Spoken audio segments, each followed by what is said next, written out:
From courtside of the virtual hardwood, it's the NLSC Podcast. This is episode 493. I am Andrew in our forum, Andrew NLSC on X. Joining me as always, my co-host Derek, DP3 in our forum, and DP3G and DP384 on X. Derek, good to be on here talking to you as always. NBA 2K24 drops next week. We have some more news to talk about, but what else is new? I actually want to start the show off by thanking the community, because the NLSC Top 10 Plays of the Week in basketball gaming has been absolutely awesome lately. You know, we just released Year 3, Week 16, and I just don't understand how they do it. They come through every week, oftentimes playing different games. You know, the number one play this week was NBA 3-on-3 featuring Kobe Bryant, which is actually a Game Boy Color game, Andrew. And I had actually never even heard of this game. I've never played it before, but it was submitted by at B-Ball Video Games, and he gets a steal on one end and throws it down with Rod Strickland on the other end. And the game looks super cool. And I think one of the beauties of the top 10, it's the game variety. It's, you know, seeing games from all different decades of basketball video games, and it's just really cool. It really is. I really enjoy that about our top 10 that you curate, that you put together every week. Always do a great job with that. The community is coming through with these great highlights, as you said. And yeah, I had to look up that NBA 3-on-3 game featuring Kobe Bryant, of course. And turns out it was developed by Left Field Productions, the developers, producers of the NBA Courtside series, which makes sense, obviously, featuring Kobe Bryant. But yeah, I didn't have a Game Boy Color back in the day. I didn't actually have any handheld devices back in the 90s and early 2000s, etc. Still don't, actually. And yeah, so I skipped that one. I wasn't aware of it, but that was really cool to get that. And B-Ball Video Games has a great collection, obviously, and always coming through with some of those obscure titles. He shows his collection often on X, formerly Twitter, and he has games from all different decades. And I didn't have a Game Boy Color either growing up. I didn't have a Game Gear. I did have a Game Boy at one point, just the regular one. The inferior one, I guess you could say. The OG, if you will. Right, the OG, exactly. And I didn't really use it that often. I was never really big into handhelds. I also had a couple of those, Tiger games? Oh, yes. Super cheap ones. I had the Space Jam one. That was interesting. Yeah, I'm sure you didn't spend too much time on that. No. That didn't make your top 25 favorite basketball game of all time. It did not. Surprisingly, it did not, no. Which we're actually going to get into that in a second. But I wanted to... once again, shout out the community. So this week, Teddy Bear the Gamer was in there again with an NBA 2K23 college hoops highlight using one of the great college rosters that are on that game. And then we had Lookie the Gamer, the putback king, once again with an awesome putback jam where he catches the rebound one-handed and throws it down. And it's on contact. Super impressive stuff. I love the fact, I got to give a shout out to him for this, the Live King at Steve from the Dot on X. He submitted a highlight once again for NBA 2K14 for the PlayStation 3. Such an underrated game, the PS3, Xbox 360, and PC version. That's all the same version. And the gameplay is so good and balanced and solid on that version of NBA 2K14. In fact, I enjoy it far more than the recent NBA 2Ks because of that gameplay balance, because of the lack of cheesing, because of the AI, because of the control, because of the foot planning, because of the tight dribbling, all of that stuff, because of how shooting feels. And I'm sure the Live King would say the same thing. The game is just super balanced. So he submitted a highlight where it's him with Paul George in the high post. He gets two defenders on him. He does a spin move the opposite way towards the baseline, and then he throws it down on Kevin Love in traffic and the foul at a key moment of the game.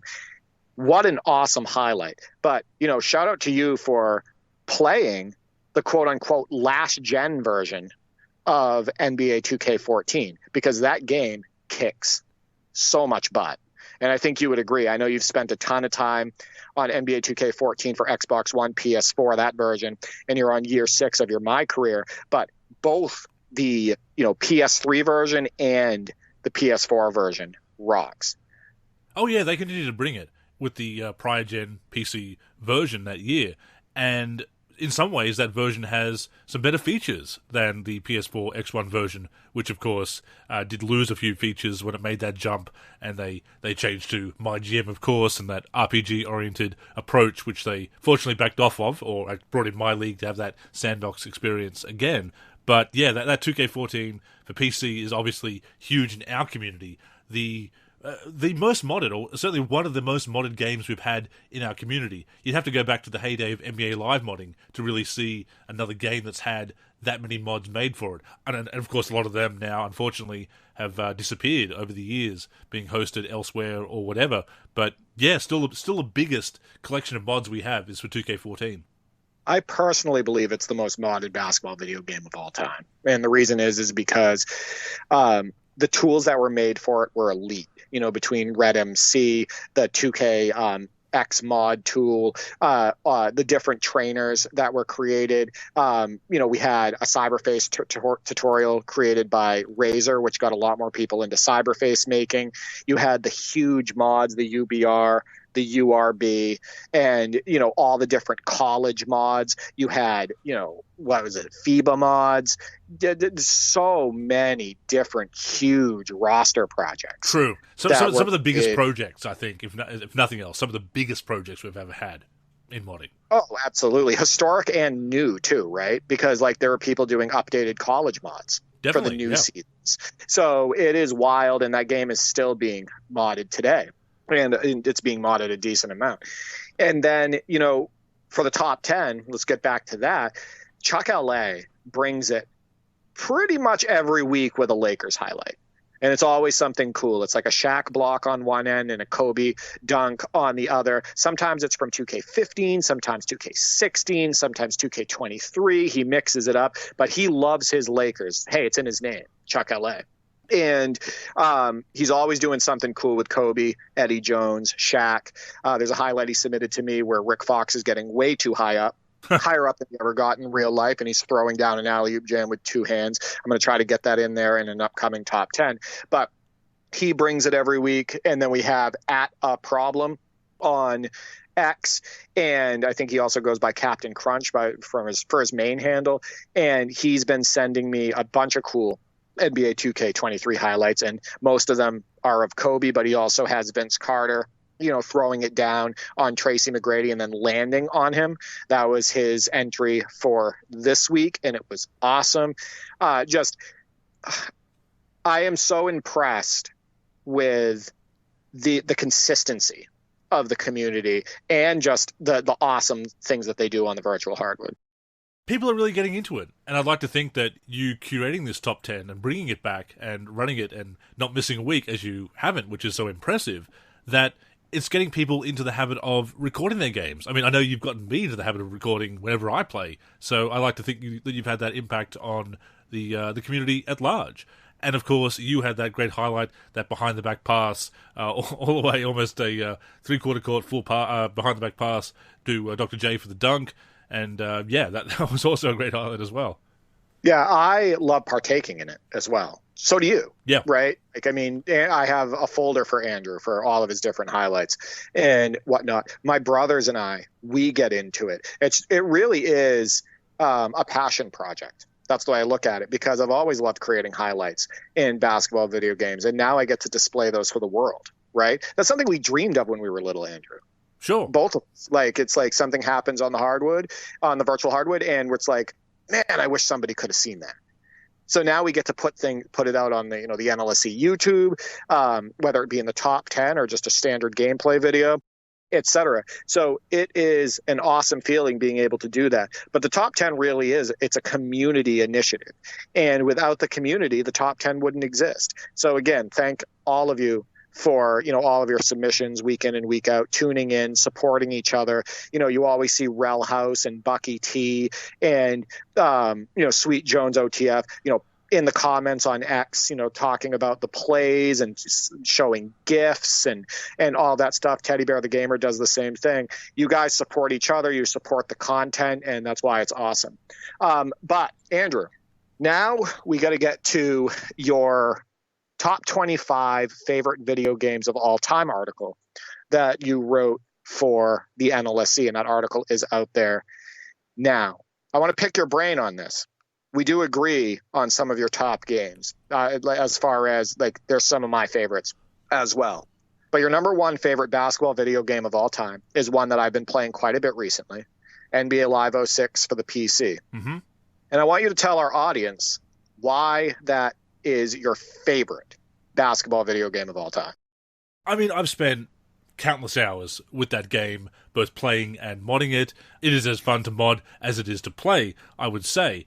And I've said it before, to me, it's the last great, well-rounded NBA Live release. I know a lot of people say that NBA Live 10 is the pinnacle of the series. Some people say NBA Live 2000, and I would agree that 2000 is a landmark release. Live 10 is the last really good NBA Live. But as far as well-rounded, having the All-Star Weekend, having a deep, functional Dynasty mode that has a great sim engine as far as statistics, and having all those other features, and being moddable on PC, obviously, it really is the best all-around NBA Live, in my opinion. And it has Freestyle Superstars, which was controversial, obviously, but I think it was a great step forward as far as having some signature moves in the series, having some special moves in the series, and of course, if you don't like it, you can disable all the Freestyle Superstars moves as well, and then it basically plays like an upgraded version of Live 2005.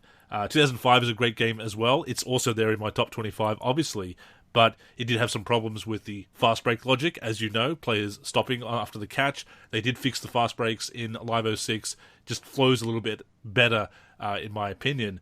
Just top to bottom, there's not a lot of drawbacks to Live 06 as well. The biggest one is probably the primacy recalculation, where it recalculates the primacy rating and the shot distribution gets messed up in Dynasty mode. On PC, we can fix it up with a batch file. I have fixes out there to do that and distribute that with my roster updates, but yeah, just love everything about that game, basically.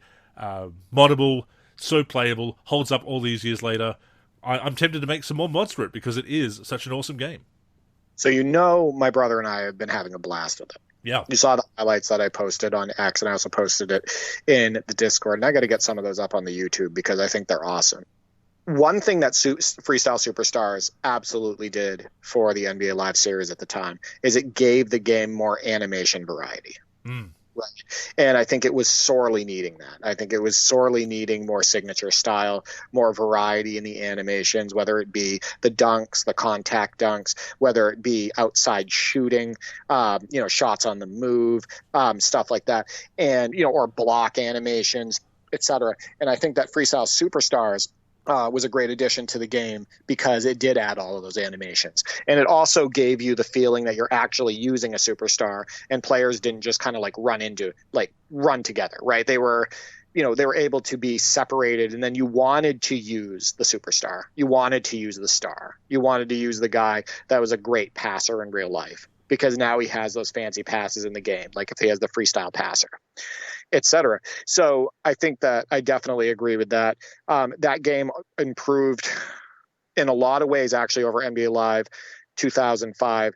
And I'm only more realizing that now because of how much time we're spending with NBA Live 06. The alley-oop logic, the alley-oops in general, are quite a bit better in NBA Live 06. The players continue running on the fast break. That's huge. Yeah. Stop to catch the ball. So you can have real fast breaks, and you can see that in those highlights that I posted. The fast breaks are absolutely amazing. And I just think overall the game flows and plays better than Live 2005. Now, your second favorite basketball video game of all time is NBA 2K17 for the PS4, PC, and Xbox One. And you know me with 2K17, Andrew. Yes. I spent 6 to 7 years playing it religiously. That is a long time to be playing one game.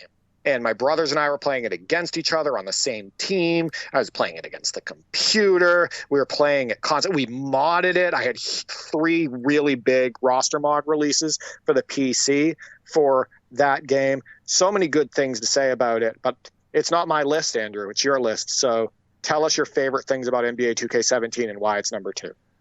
I think that was also one of the most well-rounded games in the 2K series as well. They'd really gotten the controls down by that point. They had the shot aiming that year, which, look, shot aiming is a mechanic that I have mixed feelings about, but I think they did actually have the best approach ever to shot aiming in 2K17 that any game has done in that style during regular gameplay anyway. And of course, it was great for free throws as well.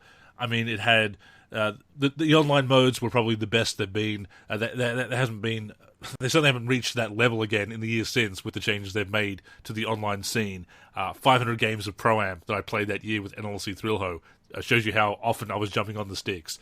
Getting through 2 years of MyCAREER, or 1.5 years of MyCAREER as well, and a little bit of MyTEAM as well.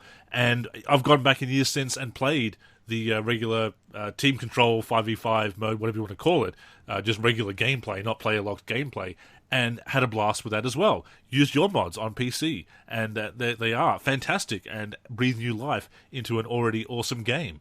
It's just the feel on the sticks, the atmosphere, everything about that game is, I think, it is up there as one of the, not just a personal favorite, but one of the best games in the 2K series.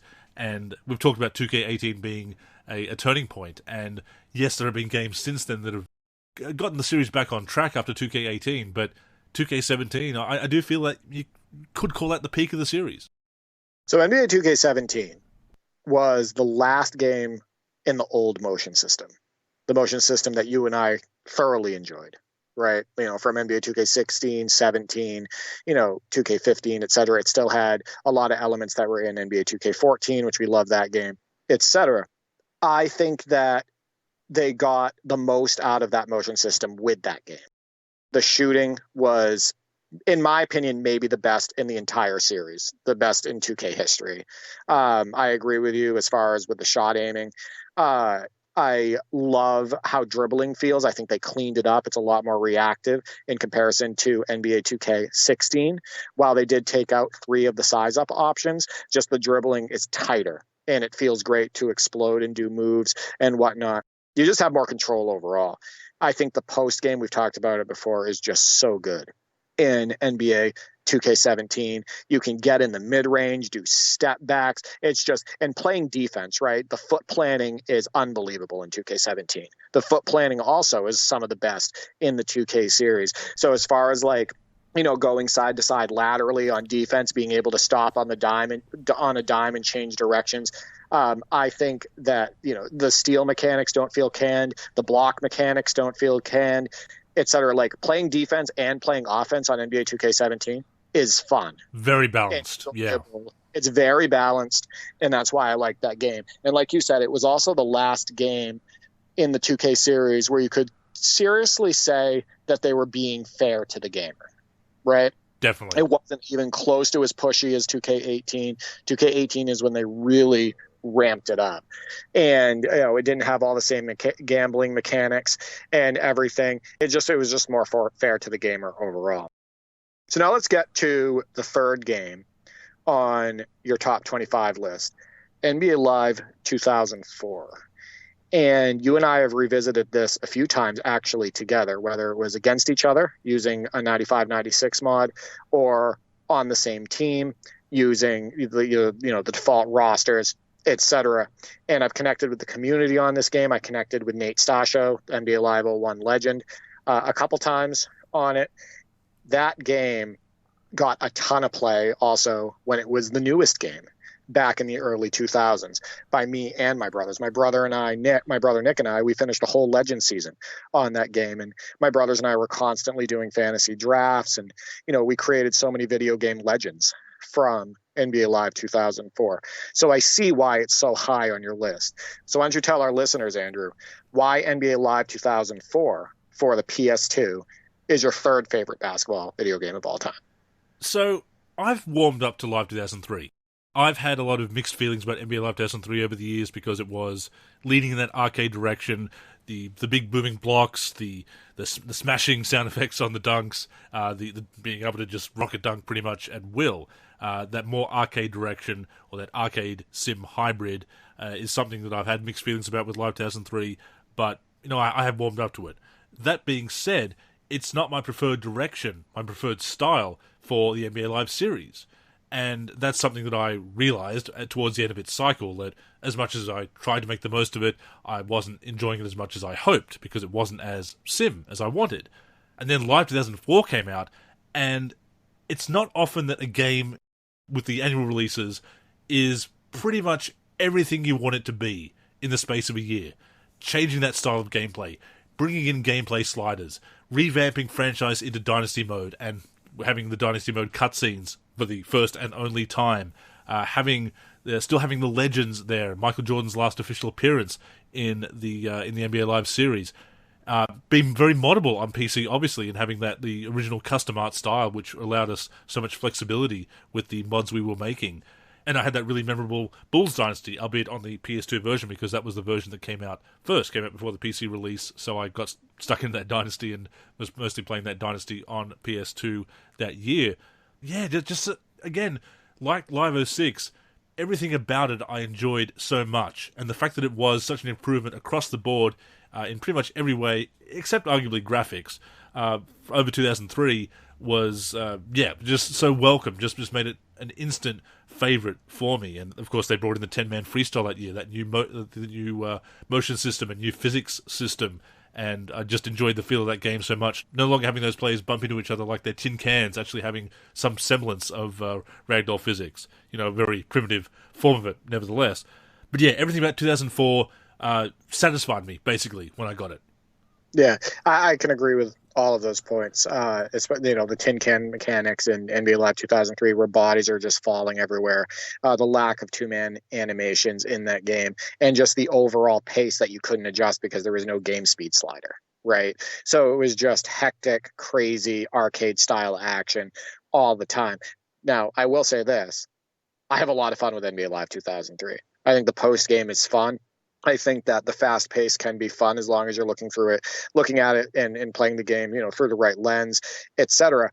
But for anybody who wanted a more realistic pace, who wanted more, realistic two-man interactions, more realistic 5-on-5 gameplay, etc., but then also to be able to bring over the things that you did like with NBA Live 2003, then NBA Live 2004 was a big upgrade, right?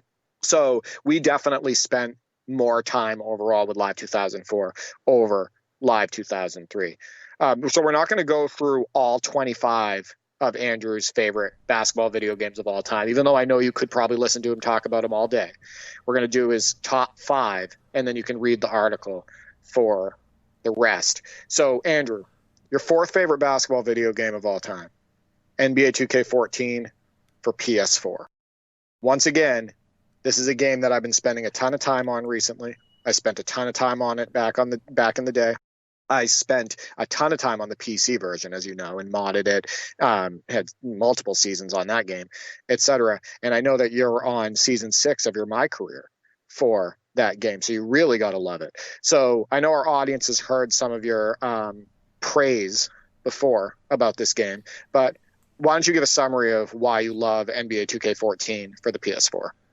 I mean, again, it's the feel on the sticks. It is the fact that they added this story to MyCAREER, which I kind of sneered at for many years, but have really come to enjoy, adding that extra depth to MyCAREER without some of the nonsense of later MyCAREER modes. MyGM, I'm not as big of a fan of that approach, but it does work. It is still fun. It's not too expensive to unlock the basic functionality. Still a bad move, obviously, but that game just holds up so well. Still looks beautiful, obviously, and I do enjoy it so much. Getting playing into my 6th year of MyCAREER. That one was really hard to rank because it has become such a favorite after I did overlook it for so many years. And I did think about ranking it higher, maybe 3, maybe even 2. But, I wanted to avoid recency bias, obviously. Those other games that rank above it, Live 2004, 2K17, Live 06, I've spent just as much time with over the years and gone back to so many times as well. So it was hard to rank them lower. It definitely had to be top 5 for the amount of enjoyment I've had out of it, especially the last couple of years. But, yeah, it's so hard to rank it, but I knew it had to be top 5. 2K14 with the OMG trailer. It really was. Yeah. It really was an OMG moment, right? Yeah. It was, oh my God moment. It's like, is this really, like, this is truly next gen, right? When you played NBA 2K14 for the PS4 or the Xbox One, you're like, yeah, we're on a new generation. And it is really easy to tell. The jump in graphics from NBA 2K14, from, like the PS3 version, etc., to the PS4 version is easily noticeable on all camera views, all angles, etc. Just the quality is great. Now, I will say this. I still love looking at NBA 2K14 for the PC and NBA 2K13 for PS3, etc. I still think those are great looking games, NBA 2K11. But it was really cool to see that they really made the most of that next generation jump when it came to the visual appeal and when it came to the overall controls. Like, that's why that game, for the most part, for most people who played it and looked at it, knocked it out of the park. So, Andrew, we're going to wrap this up with your fifth favorite basketball video game of all time. And this climbed the list dramatically for me since you and I started our road trip, since you and I started connecting on it. And I was able to have that awesome co-op experience with you because my brothers, they weren't really into that game. So this was the first chance that I've had to play with another human being. And obviously, as you know, for me, that elevates the game in a big way as long as the game is good. So NBA Jam on Fire Edition. Let's talk about it. I've said it in articles. I've said it on the podcast. I said it in my Wayback Wednesday video retrospective a couple of months ago, that this is the best arcade basketball video game, the best NBA Jam game, and I stand by that. That is a controversial statement because there have been some other great NBA Jam games over the years. I mean, look, the original NBA Jam tipped off the series, obviously. It codified the genre of arcade basketball games. It established that genre and the staples and what you needed to do to make a great arcade basketball game. So many Jam clones have been decent but have fallen short of NBA Jam. I mean, NBA Street did its own thing while still taking some cues from NBA Jam, and it succeeded as a result because it did what it took the concepts of NBA Jam that worked, but then put its own spin on it as far as having street ball. But NBA Jam still the OG, obviously.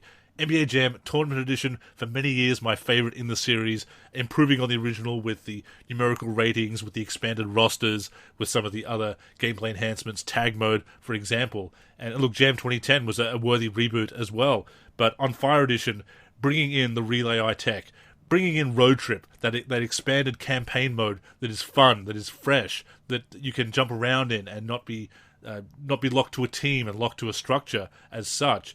Just so much fun. Yeah, and of course they activated the servers last year, so I was able to get the roster update through on PS3 as well when I bought the PS3 version, just to double tip there. But what an amazing arcade game. As I said, the best NBA Jam game. And Road Trip might be the greatest mode in any arcade hoops game ever made. Agreed. Yeah. It is so deep. It pays homage to the retro NBA, the classic NBA with all those legends. You get to have fun with it with mascots. You get to have fun with it with special teams like the street team, etc. The shooting stars, all of that stuff. Like, there are so many different cool teams to use. And like you said, you're not being forced to use one team throughout the entire mode. You can jump around. You can use any team you want. It's fun to unlock stuff. The stuff isn't hidden behind paywalls, etc. That mode is unbelievable, and you and I have had a blast with it. In fact, we were going to jump on it tonight, but I ended up getting busy with my regular life stuff. But we're going to have to connect on that soon. I love NBA Jam on Fire Edition. I think it's absolutely in contention for the greatest non-sim basketball video game of all time, right up there with NBA Street Volume 2. Just the gameplay is so good. The fact that you have options to do dribble moves in it, that alley-oops work so well and they're so fun to execute. Just all the different shooting animations that are in the game. We've talked about this before. Some of them are spot on. It adds signature style to an arcade hoops game, which I think sometimes is missing, sorely missing, and whatnot. So, and the graphics look great. Like, that game, if it was released now on the newest consoles, you wouldn't be like, this game looks bad, right? Or this game doesn't belong. Like, the game's graphics are fantastic. Absolutely. So, yeah, Yeah, NBA Jam on Fire Edition is right up there for me as well. And of course, now we have the mods from John Z1. Yeah, and then the amazing mods from John Z1, the classic teams mod, and then he also came out with an updated, 2022-2023 season mod, so you can use the newest players in an old game, which is always fun to do, etc. So yeah, kudos to him, and thank you for releasing that to the community and doing it for free, Andrew. Yes, it's kind of a lost art. Definitely. And everybody could get their hands on that. He did detailed instructions on how to install the mods on the emulator, etc. So yeah, good job by John Z1. And as you said, we won't go through the whole list of 25. You can check that out. It is the August 28th edition of Monday Tip-Off. You can navigate to that on the site, I'm sure. And in fact, I'll put a link in the description of the show, the show notes. But I must stress again that it is my top 25 favorite. If I was doing a top 25 best, that is one that I would like. Well, I'd like to collaborate with you on that, and probably get the community in on that to cast some votes, so we can get some kind of consensus, because that is a different list. For example, I've got 2K11 at number 17, which is behind NBA Live 95 at number 8. Now, I would say, on the whole, 2K11 is a superior game to NBA Live 95. But as far as personal enjoyment and the memories that I've made with that game, I do have to rank Live 95 higher as a favorite. And this goes back to something we talked about on a previous show, that you do have more objective best lists, and then you have the more subjective favorites lists, and this is a subjective favorites list. Obviously, I do think that a lot of these games are fantastic, but their particular ranking and the exclusion of some games does come down to personal bias, personal memories, and the time I've spent with them. But some great memories on that list, and I'm sure some of them will resonate with, at least some of them will resonate with the community. Yeah, the majority of people are going to have a completely different list related to favorites and the best. And we talked about that with Real Hoop as well. It's like the top 10 favorite players of all time or the top 10 best players of all time, right? Those lists are probably going to look dramatically different from each other. So I agree. And you know what? I was thinking about it after, looking at your top 25 favorite basketball video games of all time. I should probably put a list together too. But before we wrap up and move on to the NBA 2K24 news this week, Derek, what from my list, which game from my list, whether it's the ranking or the specific game, what surprised you the most? I have to know. NBA Live 10 being behind NBA Hang Time and NBA 2K19. If I had to put money on it, I would have said that NBA Live 10 would have cracked your top 10 and been ahead of both of those games, especially with how much you and I have enjoyed that game, how fondly you've talked about it, etc. It was a little surprising because I didn't think you were that big of a fan of 2K19, and I know that you loved NBA Hang Time, but I didn't think that it would be as high as it is. Yeah, I mean, the more I dove into that list and tried to rank my top 25, I realized how difficult it was to separate some of them. And if you look especially the top 10 to 15, there's not a lot, I would say, separating a lot of those games. I think I did have Live 10 higher originally. I did move it down the list as I thought about it a little bit more. 2K19, I did play over 2.5 seasons of MyCAREER and made it to the Hall of Fame for the first time. So that was really special for that, and still had a decent time connecting with the guys to play online as well. So I did play a lot of 2K19, and it was a breath of fresh air after 2K18 as well. Hang Time, played so much of that with friends when I got my Nintendo 64. It is the best basketball game on Nintendo 64, in my opinion. It's one of the few that works really well with the N64's unique controller, shall we say. That was one that just playing with friends in the early high school, I think really contributed to my fondness for that one. Live 10 could rank higher for me, but because I've kind of developed a more recent appreciation for it, and because the Dynasty mode isn't as strong as I'd like, that did contribute to it falling down the rankings a little bit. But yeah, that was tough. N64 or Dreamcast controller? I've never played the Dreamcast original controller, so but N64 definitely ranks up there amongst the weird controllers. Yeah, I would choose Dreamcast 10 times over the N64 controller. Now, what about Jaguar 64-bit? Did you ever play that system? No, I didn't, no. That might be the worst controller ever made. Even worse than N64, because that was an awkward controller. Get your hands on one at some point. It is big. It is bulky. Half the time, it doesn't make any sense. It is a ridiculous controller. But yeah, Jaguar 64 is one of the weirdest controller designs that I've ever seen. Not a very successful console in the grand scheme of things. Well, they lied to us. Andrew. It wasn't 64-bit. Yeah. NBA Jam on Jaguar 64 looks no different than the 16-bit versions of NBA Jam. So trust me when I tell you that system was incredibly overrated. Before we go on, a reminder that the NLSC podcast comes out every week on the NLSC, me-live.com, as well as our YouTube channel. We're also on Spotify, Apple Podcasts, and other podcast apps. If you're listening on any of those apps, we'd greatly appreciate a review. To keep up with the show and everything we're doing with basketball gaming in general, connect with us on social media. On Twitter and Facebook, we are the NLSC. We also have an Instagram, NLSC Basketball, and on YouTube, we're youtube.com/NBA Live Series Center. Once again, visit us at nba-live.com, where in addition to the podcast, you'll also find all of our original content, as well as our forum and modding community.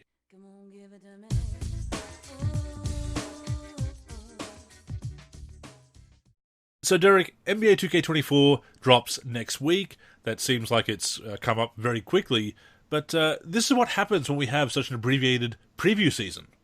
Yeah. Have you pre-ordered, by the way? I have not pre-ordered it yet. Just did over the weekend, yeah. Oh, there you go. So I will be getting it for the PC and for the Xbox Series X. Same. And, well, PS5 in my case, but yeah, I'm getting both versions, yeah. And we'll be able to play against each other because now there's crossplay. That's right, yeah. I'll have to give that a try and maybe post the footage, and hopefully it works great. And honestly, hopefully we like the game. I mean, that's what we've said before, that while we do have our skepticism and we do have our criticisms, we do ultimately want to enjoy the game. And there has been some good news. Some of the footage that we've seen has evoked memories of previous preview seasons where we've said, oh, this just looks like, current game 0.5 or whatever, but this is something that we will reserve judgment on until we get our hands on the sticks. But there's also been some interesting news about MyTEAM and also MyCAREER and the city. Yeah, and I know that you have that in front of you. I might dabble in MyTEAM again and post some of that footage if I'm into it. You know that I posted quite a bit of MyTEAM footage for NBA 2K22 and NBA 2K23. And for each one of those editions, it held my interest for a couple months. I'm hoping that if I get into the mode this year with NBA 2K24, that it lasts a little bit longer. Yeah, I took a bit of an interest in MyTEAM as well in 2K23. One of the modes that I probably played the most. Didn't really get into MyCAREER because of the story and other aspects, which does sound like that's going to be better this year in 2K24. We will see, and we will get to that. But starting out with MyTEAM, this was one of the longest developer blogs to date. There's a trailer as well. I posted that along with a summary over on the NLSC. But picking out some of the key points that jumped out to me, Derek. Earning rates for MyTEAM points, MTP, they're calling it now, rather just MT, have been improved across all modes, basically being double for most MyTEAM players. At the same time, it's also going to be possible to purchase MT in 2K24 MyTEAM, whereas before you could only just purchase VC. Now, that does raise some red flags immediately for me, Derek, being able to purchase that currency, but at the same time, that, along with the removal of the auction house and the replacement with the player market, makes me think that they've finally done something to address the broken economy in the auction house and all those third-party MT sellers. So I am hopeful that that's going to fix those problems with the broken economy, make it easier to get some cards. Yes, there's still going to be some pressure to spend, obviously, but maybe it's not going to be so bad, and you're not going to have these people getting millions of MT to spend in the auction house and pricing people out of the auction house because of these third-party unofficial MT sellers. So that does sound promising to me, I will admit. Usually if it sounds too good to be true, it's too good to be true. There is that. And the way I look at it is we have to see the prices in the player market, right? Agreed, yeah. Because if the players are more outrageously priced overall, players that were normally more attainable, like the 91 overalls, like the non-top tier versions, which is usually how I fill my team, right? With like the 90 overall MJ, maybe a 91 overall Shaq, etc. And those were easily attainable without, spending extra money or feeling pressured to spend extra money. and whatnot. So it really all depends on what they do with pricing in that player market. The other piece of this is the ability to buy MyTEAM points just means that technically they could jack up the prices and make things more dependent on MyTEAM points, right? Exactly. So I'm to be cynical here, but we've seen what they've been doing. We've seen the trajectory of these gambling mechanics ever since NBA 2K18 was released and whatnot. And in each game, they've added new mechanics. In each new game, they've added new mechanics that are designed to make people feel pressured to spend more or feel like they have to spend more, et cetera, to compete in the mode or to have fun in the mode, et cetera. So I just want to see it first before I pass judgment. Oh, I totally agree. It sounds good on paper, but like you say, when something sounds too good to be true, it usually is. And to that point, cards can be sold back in the player market for much higher value than before. We will see if it's still going to be fair value. They did talk about being able to sell cards for as much as 25,000 MT, some of the lower Ruby cards, which definitely is an increase.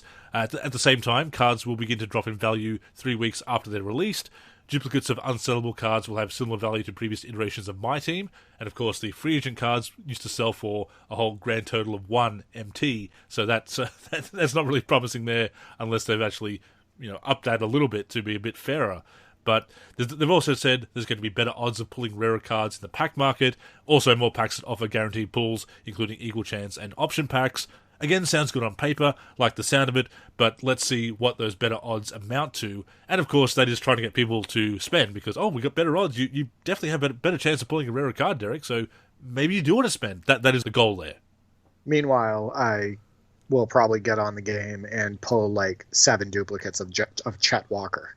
Yes. What player was it again with NBA 2K23? I'm trying to remember. There was a player that everybody was just getting constant duplicates of, and I was getting duplicates of him too. I think I got 6 or 7. I got Robert Reed a lot, I think. Yeah, it wasn't Robert Reed for me. I can't remember who it was, but yeah, it always sounds good, and I need to see it for myself. I do want to enjoy MyTEAM though. I like the idea of building a team and taking on the computer and making great highlights. I hope that the gameplay just isn't dumbed down for that mode this year, because it was really, really getting old beating the computer by 80 every game in domination, right? Even when I didn't have a super stacked lineup, I was just absolutely crushing the computer. And because of the shooting mechanics in that game and the way, if the computer is contested, they hit 5% of their shots or less, I was consistently holding the CPU to under 20% shooting. How is that fun? You know what I mean? It's I had a semi-contest. I know for a fact that they're going to miss it, whether I'm playing on the semi-pro or pro or all-star levels. I just know they're going to miss the shot. That's not fun to me. So hopefully the mode is a little bit more challenging. It does get very old and dry if you're never challenged by the game. Exactly.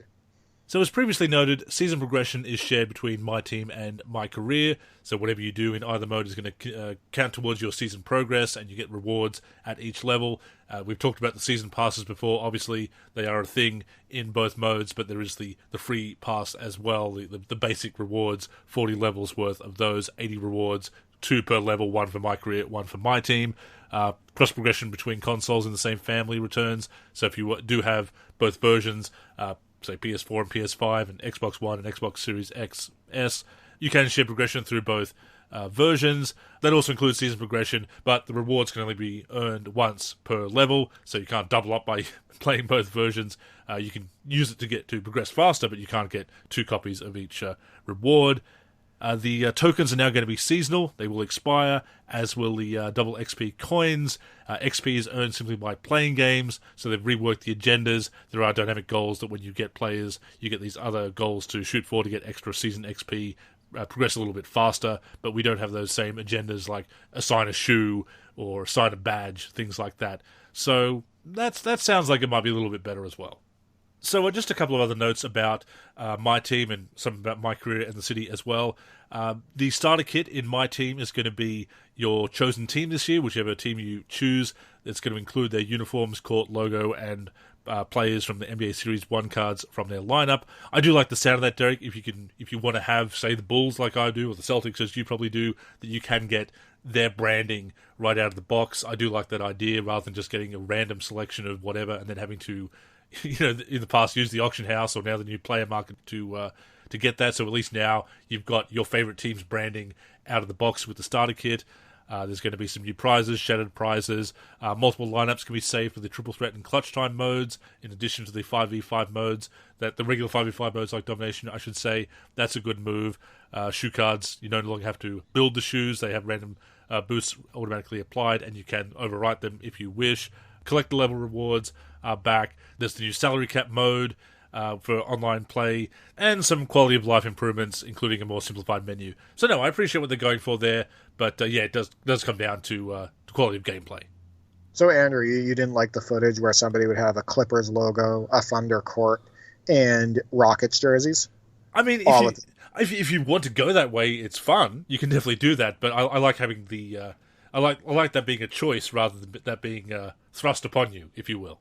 Did you ever use the multicolored balls or the different colored balls that they have that you can get in MyTEAM? I never really got into that because I just like looking at the regular NBA ball, but did you ever dabble in that? I think I used one of I used the Chicago Bulls Christmas ball for a couple of games in whichever game that was, 2K22 or 2K23, I can't remember now. Normally I prefer using the regular ball as well, but some of the other balls, I know that if you use them, they'd crack open and get prizes, but I never really had the patience to do that. Yeah, it just, I don't know. Even when I play that mode, I like to use like a specific team's branding. Like you notice I use like old 80s Supersonics branding. Yep. And not their court, their jerseys, etc. I want to use a real NBA ball, and I just want to use players that I have fun, using on the virtual hardwood and whatnot. So I was never into that. But I know that like Kenny Young submitted a highlight where he dunks on Wilt Chamberlain. And this was in NBA 2K23, and he dunked on him with Bernard King. And Bernard King wasn't known for outstanding hops, but he was an excellent scorer. And in that video, he's using like a shiny pink basketball. And I will admit, it does look cool on that footage, but that never was for me.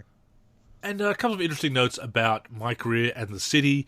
MyCAREER has been streamlined this year. Now, whenever I hear the word streamlined with basketball video games, Derek, my mind goes to when EA Sports said that the new franchise experience in NBA Live 18 was going to be streamlined, which I took to mean bare bones and not very good, and I was right about it.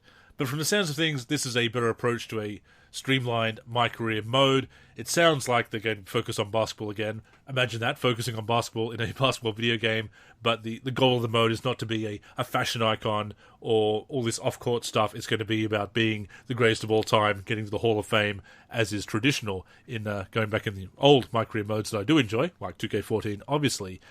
This year's MyPlay character is described as the most anticipated prospect in the last 20 years, which ties into the journey to goathood. Of course, they're probably still going to be 60 overall when you start, so most anticipated prospect, and it doesn't even seem like they should be in the league. They're talking about a key games feature, which they're describing as a new feature, Derek, but this is, as I know from playing those old modes, including 2K14, the key games feature is an old feature that they're bringing back, but I am glad to see that. Does sound like it might be slightly more sophisticated as to the options that you can choose and what determines a key game. Completing goals and winning games will earn bigger VC payouts. Again, we will see what that amounts to. The city in 2K24 is a beachfront location. Starting 5 is a new online 1v1 head-to-head mode. Gamers face off with squads featuring their MyPlayer and 4 NBA players against one other user, rather than being an online team play mode. More similar to a MyCAREER game, except an online competitive setting. There's a street ball side quest, which sounds kind of like the streets in NBA Live's The One. 2 park affiliations, Rise and Elite, and Rep is back. So, that does surprise me, Derek, because I did think that MyCAREER was at the point of no return. Wrote about that, talked about it on the podcast before as well. I thought there's no way they're going to back off this approach they're going with. It sounds like they might. That might make MyCAREER a bit more palatable this year, but we'll see what the grind is, because it does come down to the gameplay again, but also the grind of upgrading a player, because, again, the most anticipated prospect in the last 20 years is probably going to be rated 60 overall, which is just ridiculous and doesn't match the story one bit. But again, sounds good on paper, but we'll have to see how it's implemented. One of the greatest prospects of all time, but he can't dribble well. He's not fat. He can't jump. He's a very, very inconsistent shooter. And he stands out as a poor player whenever you use him at the start. We'll see what the grind looks like. We'll see how much pressure there is on the consumer base to spend more money on that mode as far as, trying to create, faster progression. And speaking of pressure from the community, it does sound like they have listened to some of the feedback about the MyCAREER stories and the way it was drifting away from basketball. Again, we'll have to see just how much this focus on basketball pans out and creates a hopefully better experience. But it does sound like those complaints have reached the MyTEAM developers' ears. So, yeah, we'll see. But it does sound like they have taken some of that on board, because this streamlined approach is definitely different to the off-court ventures and becoming a music, becoming a recording artist and becoming a fashion icon and things like that. That they are, even from the first teaser from MyCAREER, they talked about bringing it back to basketball, which, again, such a novel concept in a basketball video game, I know, but the right move. So if they have made that and it does pan out, that will definitely be a surprise, because I thought that MyCAREER had reached the point of no return, but maybe not. Do you think that you were going to dive in headfirst into MyCAREER and, check it all out? I know you're going to write your articles and whatnot, but do you think that this is getting you excited? Is this getting you excited for, jumping into MyCAREER and playing online? I mean, to an extent. I'm hoping that the gameplay does satisfy me, because I would like to dabble with MyCAREER and MyTEAM and hopefully my NBA eras if I'm really hooked by the gameplay. So I'm liking the sound of it. I'm hoping that the gameplay will at least let me play it for at least a couple of months, as I did last year, and enjoy it. But I do like the sound of these changes, but as we've said before, it does come down to the on-court product. And that's actually my community question this week, Andrew. Is, I wanted to get the community's thoughts on the early gameplay footage that we saw from NBA 2K24. To be honest with you, I'm not optimistic. I don't like what I saw. I see a lot of skating, a ton of sliding. I don't see an improvement in foot planning at all in all the footage that I saw, whether it was, Greek Freak, doing the Damian Lillard blowout dribble and flying up the court, just watching the defenders around him struggling to change direction and awkwardly moving around the court and then sliding all over the place, etc. Watching some of that, Kobe versus Jordan game, Wizards Jordan, that was played on like broadcast view. I'm just seeing the player movement is still working mostly off of the new motion system that was implemented with NBA 2K18, and some of the 2K20 revamp has also been carried over. And it just makes for super awkward looking dribbling, a lot of ball warping from hand to hand with the dribbles. Sometimes the ball doesn't even touch the court when the player is dribbling. It makes for really awkward change of direction, even just something as simple as trying to turn your body, etc., which also affects how the computer covers, whether it be in a one-on-one situation or on the fast break, or, trying to contest like a back door, etc.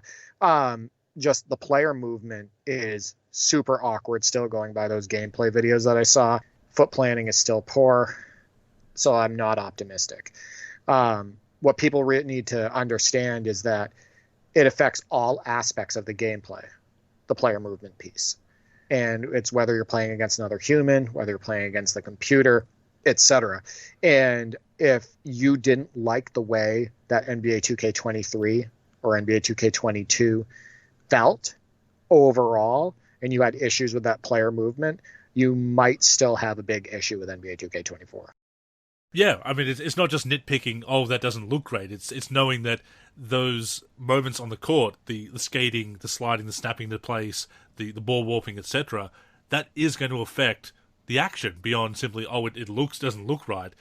The feel is going to be off. It's going to allow you to get advantages that you shouldn't have, or have disadvantages that you shouldn't have, either way. So it's not just nitpicking the aesthetics of those elements of gameplay. Exactly. And, the other piece, too, is Jordan's shot is still not correct. It wasn't correct in NBA 2K23. It's not correct now. They showed footage of, Wizards Jordan taking a jump shot. It's not right. Klay Thompson was supposedly, the pro play feature was used on him, and his shot didn't look right either. And then Mike Wong made a tweet that said that the incorrect, I think he said something along the lines of, "We're going to touch up Klay Thompson's shot and whatnot." So then, what was the pro play? Did it fail? Yeah. Was a function of pro play on Klay Thompson's shot originally, so now they have to do it again. Like, I don't understand what that was all about.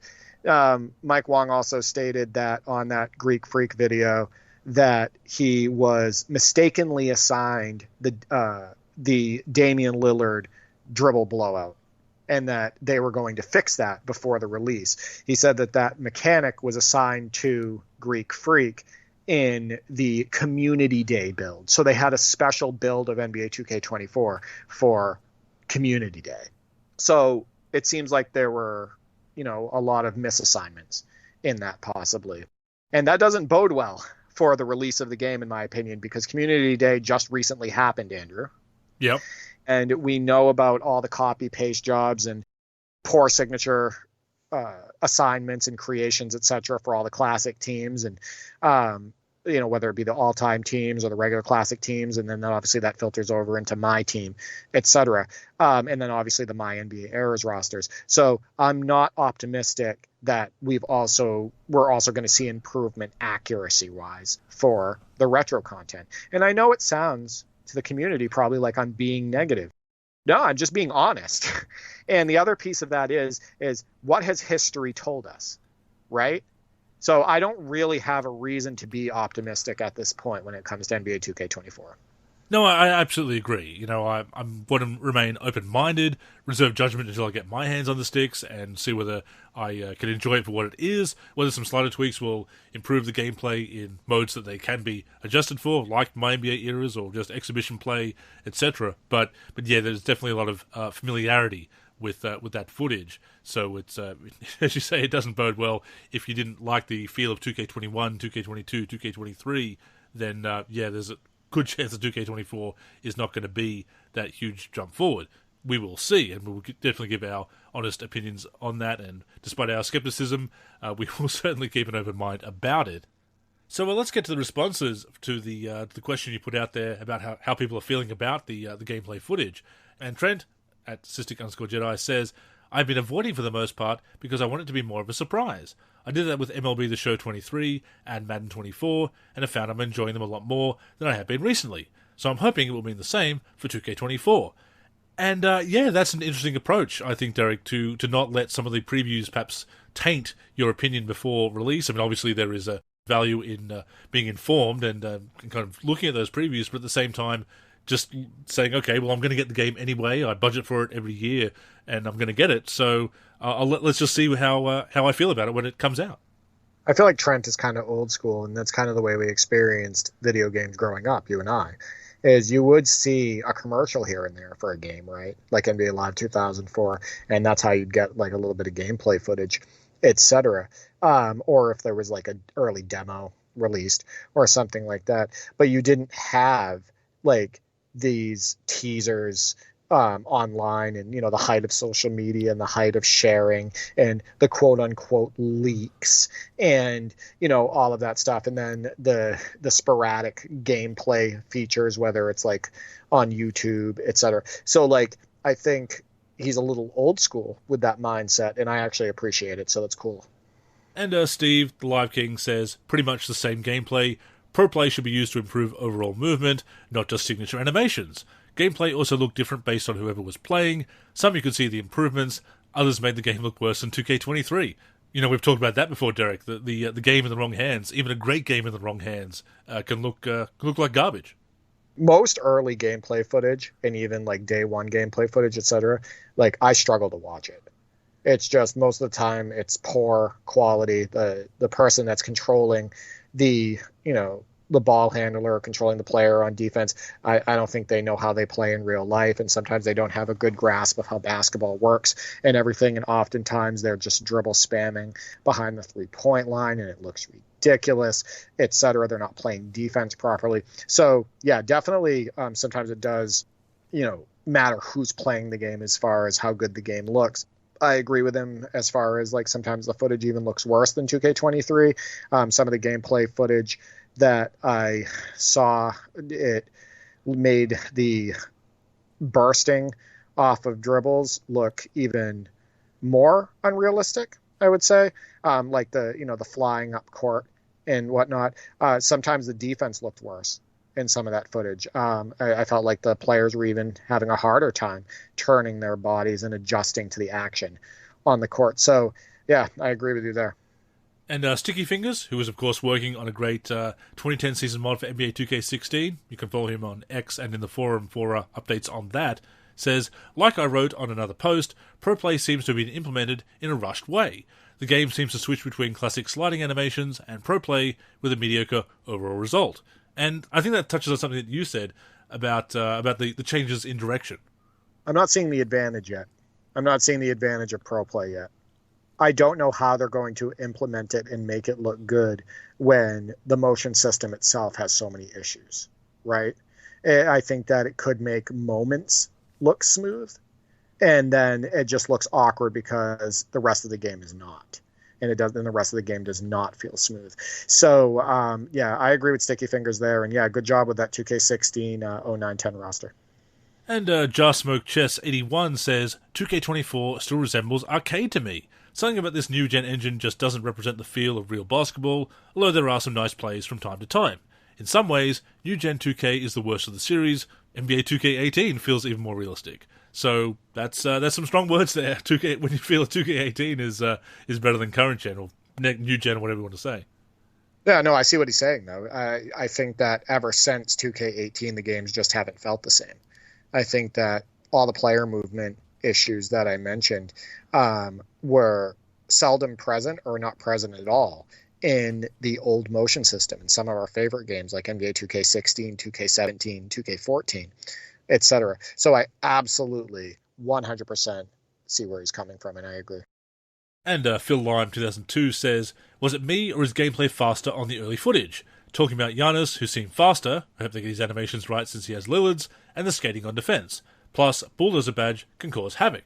Goes on to say in a second tweet, or X, or post, or whatever we call them these days, sad part for online players is they can't use gameplay sliders. And I forgot to say that Pro Play drastically changed animations, Clay, LaMelo. I'm not sure how it will develop over the months/years. Yeah, I mean, I'm not sure if I noticed that the gameplay looked faster than 2K23, but I noticed that the skating sliding was no better. In fact, at times that, I will say, yeah, that did look a little bit worse. Even like I mentioned earlier, even players like trying to turn their bodies and adjust to the action might have looked even worse in 2K24 than it did in 2K23. So it's frustrating because we know that they can get proper foot planning. They've done it before in many of their past titles. We know that they can get realistic change of direction because they've done it before in some of our past favorite titles.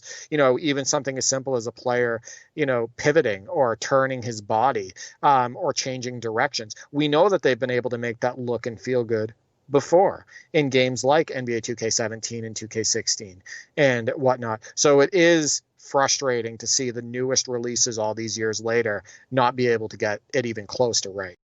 And Bucky T says, I still see sliding with player movement. I still don't see major improvements in gameplay, and the shooting looks basically the same as last year, even though they said it'll be more forgiving for sim players. The rim mechanics are still bad too. And, not to totally crap on the game, because I do see many improvements. However, just from the look of it overall, it's still many details they continue to ignore: jersey textures, rim textures, sliding, skating, shooting mechanics, muscle definition on players, etc. So yeah, a lot of people are seeing those legacy issues, even from those snippets of gameplay. Bucky T and I share a brain on this one, I think. A lot of what he said is what I've mentioned. And whatnot, he's seeing a lot of the same issues still present with this motion system.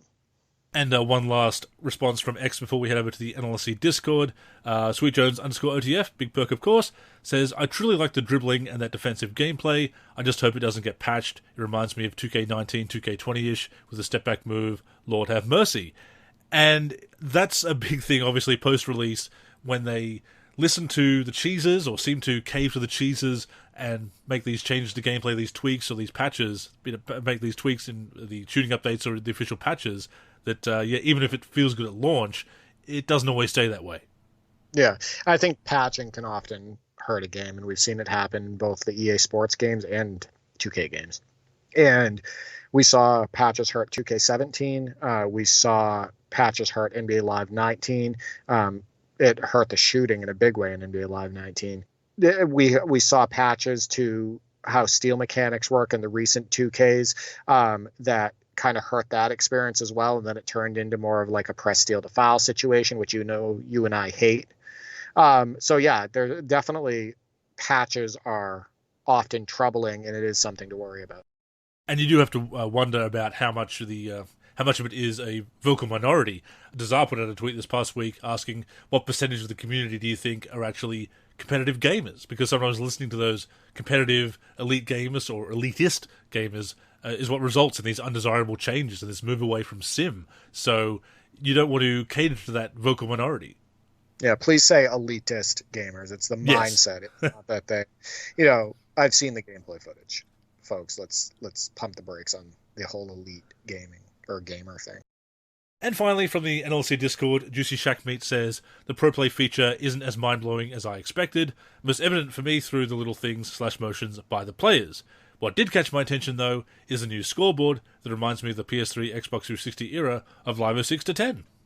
Yeah, I did like the scoreboard, the one that sprawls across the bottom of the screen. It looks cool. It reminds me of NBA 2K6 for Xbox 360.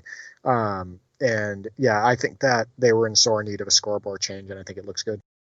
So obviously there is some optimism there, Derek, but I think a lot of people share our skepticism, our cynicism, which comes from years of being let down by previews or having previews that didn't exactly pan out. They weren't as good as advertised or whatever.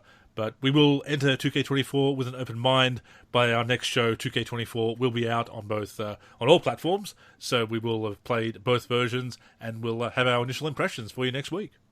We are not going to lie to you on the NLSC podcast, folks. No. If we're not optimistic about something, if we feel like something deserves critiquing, etc., we are going to be honest about it, and we're going to expand on it and tell you how we feel. There are some good things that could come out of NBA 2K24.